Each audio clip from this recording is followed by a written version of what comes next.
ಆ ಜಗಜ್ಜನನಿಯಾದ ತಾಯಿ ವಿವಿಧ ರೂಪಗಳಿಂದ ವಿವಿಧ ನಾಮಗಳಿಂದ ಭಕ್ತರಿಂದ ಆರಾಧಿತಳಾಗಿದ್ದಾಳೆ.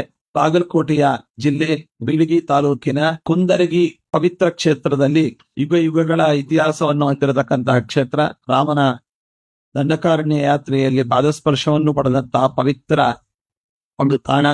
ಆ ತಾಣದಲ್ಲಿ ಭುವನೇಶ್ವರಿ ನಾಮಾಂಕಿತಳಾದಂತಹ ತಾಯಿ ಅಲ್ಲಿ ನೆಲೆಗೊಂಡು ಭಕ್ತರನ್ನ ತನ್ನ ಕೃಪಾದೃಷ್ಟಿಯನ್ನು ಬೀರುವ ಮೂಲಕ ಅನುಗ್ರಹಿಸ್ತಾ ಇದ್ದಾಳೆ. ಅಲ್ಲಿ ಉತ್ಸವ ಬಹಳ ವೈಭವದಿಂದ ಭಕ್ತಿಯಿಂದ ಭಕ್ತರ ಒಂದು ಸಹಯೋಗದೊಂದಿಗೆ ಪ್ರತಿ ವರ್ಷವೂ ಕೂಡ ನಡೆಸುವಂತಹ ಒಂದು ಕ್ರಮ ನಡೆದು ಬಂದಿದೆ. ಅದೇ ರೀತಿಯಾಗಿ ಅಲ್ಲಿಯ ಎಲ್ಲ ಭಕ್ತರು ಮತ್ತು ಮುಖ್ಯಸ್ಥರು ಕೂಡ ರಾಘವೇಂದ್ರ ಸ್ವಾಮಿಗಳವರನ್ನ ತತ್ಪೂರ್ವಭಾವಿಯಾಗಿ ದರ್ಶನ ಪಡೆದು ಪ್ರಸಾದವನ್ನು ಪಡೆದು ಉತ್ಸವಕ್ಕೆ ಅಪ್ಪಣೆಯನ್ನು ಪಡೆದು ಅಲ್ಲಿ ಉತ್ಸವವನ್ನು ಆಚರಿಸುವಂತಹದ್ದು ಅನೇಕ ವರ್ಷಗಳಿಂದ ನಡೆದುಕೊಂಡು ಬಂದಂತಹ ಒಂದು ಕ್ರಮವಾಗಿದೆ. ಆ ನಿಟ್ಟಿನಲ್ಲಿ ಈ ಬಾರಿಯೂ ಕೂಡ ಅದಕ್ಕೆ ಸಂಬಂಧಪಟ್ಟಂತಹ ಭಕ್ತರು ಮತ್ತು ಮುಖ್ಯಸ್ಥರು ಇಲ್ಲಿ ಆಗಮಿಸಿ ಉತ್ಸವದ ಬಗ್ಗೆ ವಿಚಾರವನ್ನು ತಿಳಿಸಿ ನಮ್ಮನ್ನು ಕೂಡ ಆಹ್ವಾನಿಸಿದರು.